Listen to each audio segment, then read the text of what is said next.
السلام علیکم ورحمۃ اللہ وبرکاتہ۔ آپ دیکھ رہے ہیں افہام جان ریئیکشن ویڈیوز۔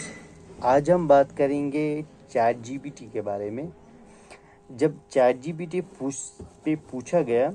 کہ آپ قرآن کو کریٹ کر دیجیے تو وہاں سے کیا رپلائی آیا،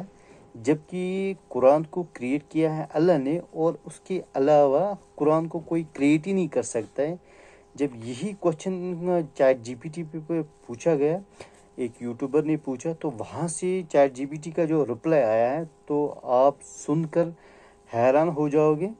تو آپ کو اللہ کے تعریف ہے وہاں پر کرو گے، سبحان اللہ آپ سب لوگ کہو گے انشاءاللہ۔ تو آپ پہلے اس ویڈیو کے دیکھ لیجئے، پھر ہم آگے بات کر لیں گے، ٹھیک ہے نا؟ السلام علیکم دوستو، میرا نام ہے حسیب شفقت اور آپ دیکھ رہے ہیں ہنسی ٹی وی۔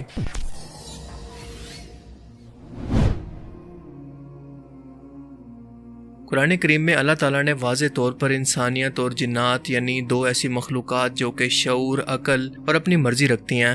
انہیں بار بار چیلنج کیا ہے کہ اس قرآن جیسی کوئی ایک صورت بھی بنا کر دکھا دو۔ اب آپ سوچیں کہ کیا پوری انسانیت کے اندر کیا کوئی ایسا ایک بھی ذہین دماغ نہیں ہے جو کہ قرآن کریم کے اس پیٹرن کو کاپی کر کے ایک صورت کو بھی بنا سکے؟ یہ کیسے ممکن ہے کہ اللہ کی ذات قیامت تک کے لیے اتنا بڑا دعویٰ کرے؟ اور یہ چیلنج اللہ نے ایک بار نہیں بلکہ بار بار قرآن کریم کے اندر اس طرح سے بیان کیا ہے کہ سورہ البقرہ کی آیت 23 اور 24 کے اندر اللہ پاک مشرکین مکہ کو مخاطب کر کے فرماتا ہے، اور اگر تم کو اس کتاب قرآن میں جو کہ ہم نے اپنے بندے محمد صلی اللہ علیہ وآلہ وسلم عربی پر نازل فرمائی کچھ شک ہے تو اسی طرح کی ایک صورت تم بھی بنا لو، اور اللہ کے سوا جو تمہارے مددگار ہوں ان کو بھی بلا لو اگر تم سچے ہو۔ اللہ کے سوا مددگاروں کا لفظ آپ نے خاص طور پر اپنے ذہن میں رکھنا ہے، جسے ہم آگے چل کر ڈسکس کریں گے۔ سورہ ہود آیت 13 کے اندر اللہ پاک فرماتا ہے کہ یہ لوگ کہتے ہیں کہ محمد نے خود قرآن کو بنا لیا، کہہ دو کہ اگر تم سچے ہو تو تم بھی ایسی 10 صورتیں بنا کر لے آؤ اور اللہ کے سوا جس کو بلا سکتے ہو بلا بھی لو۔ سورہ اسراء آیت 88 کے اندر فرماتا ہے کہ کہہ دو کہ اگر انسان اور جن اس بات پر جمع ہو جائیں کہ اس قرآن جیسا کوئی کلام بنا لائیں تو اس جیسا کوئی کلام نہیں لا سکیں گے، پھر چاہے وہ ایک دوسرے کی مدد بھی کیوں نہ کر لیں۔ پھر سورہ یونس آیت 38 کے اندر اللہ پاک فرماتا ہے کہ کیا یہ لوگ کہتے ہیں کہ پیغمبر نے اس قرآن کو اپنی طرف سے خود بنا لیا، کہہ دو کہ اگر تم سچے ہو تو تم بھی اسی طرح کی ایک صورت کو بنا لاؤ اور اللہ کے سوا جن کو تم بلا سکتے ہو ان کو بھی بلا لو۔ اللہ تعالیٰ بار بار انسانوں کو یہ چیلنج اس لیے کر رہے ہیں کہ وہ انسانوں کی ذہنی قابلیت کی حد کو اچھی طرح سے جانتا ہے کہ انسان چاہے آسمان کی بلندیوں، خلا کی گہرائیوں، سمندر کی تہوں میں سفر کرنے کے ساتھ ساتھ مصنوعی ذہانت کو بھی ایجاد کیوں نہ کر لے، بس یہ ایک کام اس کے لیے بالکل ناممکن ہی رہے گا، جس کا اقرار اس وقت دنیا میں سب سے مشہور artificial intelligence language model chat G P T نے خود بھی کیا ہے کہ میں نے چیٹ جی پی ٹی سے یہ سوال کیا کہ کیا وہ قرآن کریم جیسی کوئی ایک صورت کو بھی بنا سکتا ہے؟ اس کا جواب کیا تھا یہ جان کر آپ بھی بے اختیار سبحان اللہ کہہ اٹھیں گے۔ اوپر بیان کردہ آیات کے اندر اللہ نے اپنے چیلنج کے اندر یہ واضح کیا تھا کہ تم جن کو اپنا مددگار سمجھتے ہو ان کو بلا لو۔ اب 1400 سال کے دوران کوئی انسانی ذہن تو یہ چیلنج پورا نہیں کر پایا، اور اگر ایسا ہو جاتا تو آپ سوچیں کہ یہ اس شخص کی زندگی کی سب سے بڑی کامیابی ہوتی۔ اب بات آتی ہے اس مدد پر جو کہ اس وقت انسانوں کے لیے سب سے بڑی مددگار ہے، یعنی ٹیکنالوجی۔ اور قرآن کیونکہ لنگوسٹک زبان کے لحاظ سے بھی ایک معجزہ ہے، لہٰذا ایڈوانس لینگویج ماڈل کو جب اسے کاپی کرنے کے لیے کہا جائے تو اس کا جواب کچھ ایسا ہوتا ہے کہ ایک آرٹیفیشل انٹیلیجنس ماڈل ہونے کے ناطے میں صرف قرآن پاک کے سٹائل کو کاپی کر سکتا ہوں، مگر قرآن کریم کیونکہ اللہ کی طرف سے نازل کیے ہوئے الفاظ ہیں جن کی اسلام میں ایک یونیک حیثیت ہے، میں جتنی بھی کوشش کر لوں مگر قرآن کریم کے الہامی طور پر نازل ہوئے الفاظ کا مقابلہ نہیں کر سکتا۔ سبحان اللہ۔ انسان تو انسان، اس کے علاوہ جن اور حتیٰ کہ مشین بھی اس قرآن کی انفرادیت، الفاظ کے چناؤ اور علم کے سامنے بے بس ہے۔ لیکن چیٹ جی پی ٹی کا مزید کہنا تھا کہ میں صرف مثال کے لیے اپنی طرف سے ایک صورت آپ کو بنا کر دکھاتا ہوں جو کہ اصل میں قرآن پاک نہیں ہے، بس پورے قرآن پاک کو پڑھ کر یہ میری امیجینیشن ہے، اور اس صورت کا نام اس نے رکھا سورہ النورایا، یعنی روشنی والی آنکھیں۔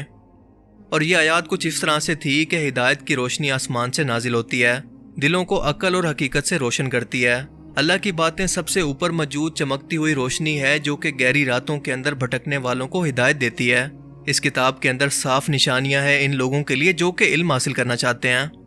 اب آپ ذرا غور کرتے جائیں کہ یہ تمام آیات قرآن کریم کی آیات سے کتنا ملتی جلتی ہیں۔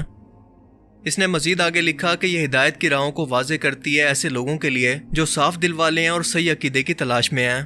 اے مومنو، روشنی کو حاصل کر لو اور اس کی اطاعت کرو، کہ یہ روشنی تمہیں سکون اور برکت کی زندگی کی طرف لے جاتی ہے۔ جہالت کی تاریکی سے خود کو محفوظ رکھو، اللہ کی روشنی کو بدلنے کی کوشش نہ کرو۔ وہ آسمانوں اور زمین کا پیدا کرنے والا ہے اور دل کی ہر بات کو جاننے والا ہے۔ اس کی رحمت اور اس کی محبت ہر شے کو گھیرے ہوئے ہے۔ اس کی ہدایت کو قبول کرو ورنہ تم ڈگمگا کر گر جاؤ گے۔ قرآن پاک کی کچھ آیات کا تھوڑا سا بھی مطالعہ کرنے والا شخص آسانی سے یہ سمجھ سکتا ہے کہ یہ تمام کی تمام آیات قرآن پاک سے کتنا ملتی جلتی ہیں، بس انہیں لینگویج کے طور پر تھوڑا سا بدلا گیا ہے۔ یعنی یہ سب کچھ قرآن کریم کے اندر موجود آیات اور ان کے پیٹرن کو سامنے رکھ کر کاپی کر کے ایک مثال کے طور پر بیان کیا گیا ہے۔ اس کے اندر چیٹ جی پی ٹی کا خود سے اپنا کریٹ کیا ہوا کچھ بھی نہیں ہے۔ اس کی مثال ایسے ہے کہ کوئی شخص صرف لفظوں کو ردل بدل کر کے ایک نیا مضمون لکھنے کا دعویٰ کرے، حالانکہ اس کا مین آئیڈیا اصل کی کاپی ہے اور اس کاپی کے اندر اس کی خود کی کوئی کریٹیوٹی ہے ہی نہیں۔ اس سے پہلے نازل ہونے والی علامی کتابوں مثلاً تورات، انجیل، زبور کے اندر بھی جو ردل بدل کی گئی تھی وہ ان آیات کے معنی اور مطلب کے اندر کی گئی تھی، اور وہ لوگ بھی چاہ کر ان علامی کتابوں کے اندر کوئی نئی آیات شامل نہیں کر پائے تھے۔ اور اس بات کو چیٹ جی پی ٹی بھی اچھی طرح سے سمجھتا ہے۔ وہ جانتا ہے کہ قرآن کریم کی بے مثال عربی ترتیب، الفاظ کا چناؤ اور اس کا علم ایسا ہے کہ اس کا مقابلہ کرنا ممکن نہیں۔ چلو ایک لینگویج ماڈل ہونے کے ناطے وہ زبان کی نقل تو کسی بنا پر کر سکتا ہے، پر قرآن کریم کے اندر جو بے تحاشا سائنسی حقائق، مستقبل کی پیشن گوئیاں، اخلاقیات، ماضی کے واقعات، پیغمبروں کے حالات، جنات، روح، قیامت کا منظر، فرشتوں کا ذکر، یعنی ایسی باتیں جو کہ صرف علامی طور پر جاننا ممکن ہے، کیا یہ سب کچھ چیٹ جی پی ٹی کر سکتا ہے؟ کیا یہ مستقبل کی پیشن گوئیوں کو امیجن کر سکتا ہے؟ وہ تو یہ تصور بھی نہیں کر سکتا۔ اب اس کی بنائی گئی آیات کو پڑھ کر آپ خود سمجھ لیں کہ کیا اس آیات کے اندر کوئی ایک چیز ایسی بھی موجود ہے جو یہ بتا رہی ہو کہ یہ الفاظ کسی مشین یا کسی سافٹ ویئر کے نہیں بلکہ علامی طور پر نازل ہوئے ہیں۔ یہ لینگویج ماڈل کیا کوئی سائنسی حقائق، کوئی پیشن گوئیاں یا اخلاقیات اپنی طرف سے بیان کر سکتا ہے؟ جبکہ ہم سبھی لوگ جانتے ہیں کہ قرآن کریم کے اندر 1000 سے بھی زیادہ آیات سائنٹیفک حقائق کو بیان کرتی ہیں، اور یہی تو اللہ کا دعویٰ ہے کہ بلا لو ان سب کو بھی جو کہ تمہارے مددگار ہیں، وہ بھی قرآن کریم کے اس معجزے کے سامنے کچھ نہیں کر سکتے۔ اور سب سے بڑھ کر اس قرآن پاک کا بالکل اپنی اصلی حالت کے اندر محفوظ ہونا اس کا سب سے بڑا معجزہ ہے، جو کہ اس سے پہلے کسی علامی کتاب کو یہ اعزاز کے طور پر نہیں ملا۔ یاد رہے کہ قرآن پاک رسول اللہ صلی اللہ علیہ وآلہ وسلم پر علامی طور پر نازل ہوا۔ آپ پڑھنا لکھنا نہیں جانتے تھے، اور یہ اس قرآن کے سچا ہونے کا ثبوت ہے، کیونکہ اگر ایسا ہوتا تو کافر یہ کہتے کہ دیکھو محمد صلی اللہ علیہ وآلہ وسلم نے خود سے پرانی علامی کتابوں کو پڑھ کر قرآن کریم کو خود سے لکھ دیا، اس قرآن کو خود سے علامی کتاب بنا دیا۔ اسی حکمت کی وجہ سے اللہ پاک نے آپ کو پڑھنا لکھنا نہیں سکھایا، بلکہ جب بھی قرآن پاک نازل ہوتا تو آپ اسے کاتب وحی کو لکھوا دیا کرتے اور اس کی تلاوت فرماتے تاکہ صحابہ کرام اس کو یاد کر لیں۔ اگر آج کے ٹائم کے اندر بھی کوئی شخص یہ کہے کہ قرآن پاک محمد صلی اللہ علیہ وآلہ وسلم نے نعوذ باللہ خود سے لکھ کر اسے علامی کتاب کا نام دیا، تو اس بیچارے کی عقل کا صرف ماتم ہی کیا جا سکتا ہے۔ اللہ تعالیٰ ہمیں سمجھنے کی اور نیک عمل کرنے کی توفیق عطا فرمائے، آمین۔ مجھے امید ہے کہ آج کی اس ویڈیو سے آپ کو بہت کچھ نیا جاننے کو ملا ہوگا، اور یہ